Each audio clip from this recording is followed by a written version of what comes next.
I pray that this morning there would not be some here that would end up like those in Capernaum. That you would not hear this word and go unchanged. That you would even believe and agree with the things you've heard. To know who Jesus really is. And then go about not trembling, not quaking at the sovereign holiness of God Almighty. To be hearers but not doers. Oh, that you would not just be amazed, but that you would be transformed, renewed in the spirit of your minds as your thinking conformed more and more to the will of God. Take my pleadings and consider these 6 uses from our text to your own heart. Use 1, be alert. Be on the alert to the spiritual war that is swirling around your life. And how will you do that? You will do that with much prayer and devotion. You must not take up physical weapons to fight a spiritual war. You must take those things which God has armored you with in His spiritual word. Use 2, do not be deceived by the temptations of unclean pleasures.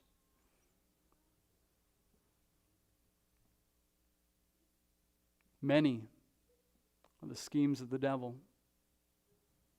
They don't all involve welcoming some demon to control your life. Those which are unclean, defiled. Those which are of the love of this world through the lust of the eyes, the lust of the flesh, and the boastful pride of life will undo you. And oh, how deceptive sin is. Do not be deceived. Be watchful in prayer and devotion. Use 3. Be dismayed over your own quickness to play with the devil. Again, it's not just in Ouija boards in the temple down in Victoria.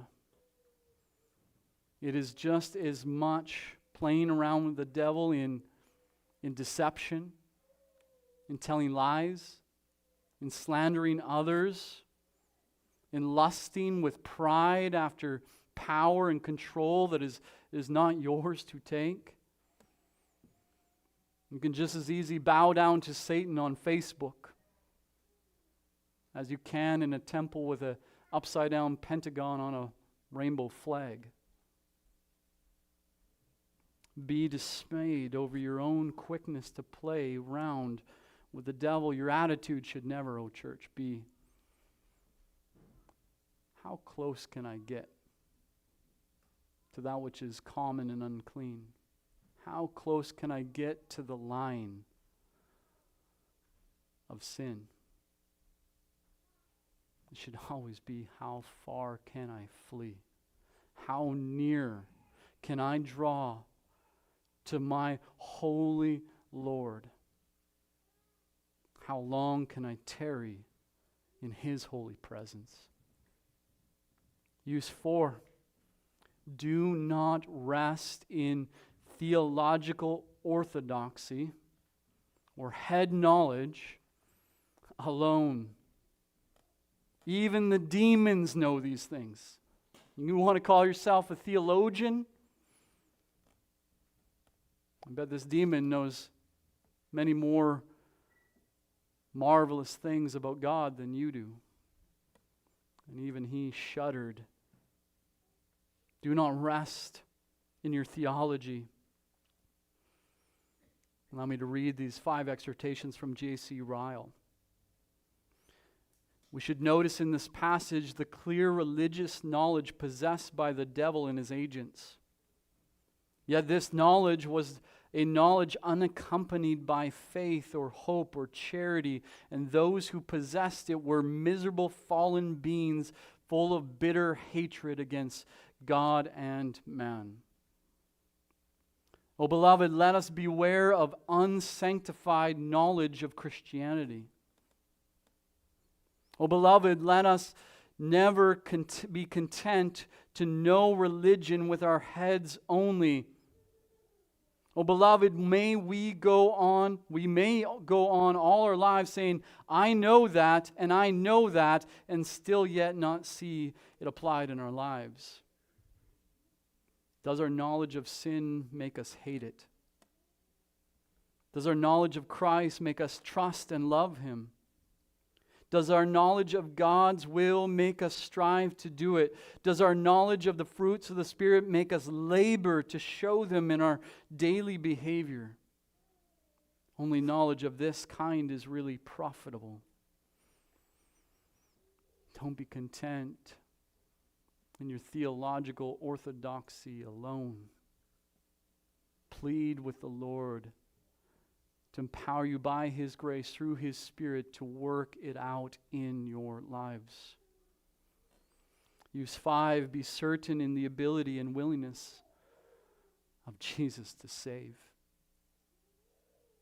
Do you see this man liberated and unharmed? Do you see this man who the whole rest of the crowd would probably likely flee away from? Do you see this man who lived in terror and horror, now living in freedom? So it is with all those who come to Jesus Christ, no matter from the depths of demonic tyranny that you have lived in. Jesus is both mighty and powerful and able to save you from the clutches of Satan, and willing to come to your life and give you freedom. Be certain in the ability and willingness of Jesus to save. And use 6, particularly fitted for our time today. On this Lord's Day, as we begin preparing our hearts to partake in the Lord's table, do not dare to partake in the table of the Lord while also the table of demons. We already read it in 1 Corinthians 10. The cup of the Lord is a blessing.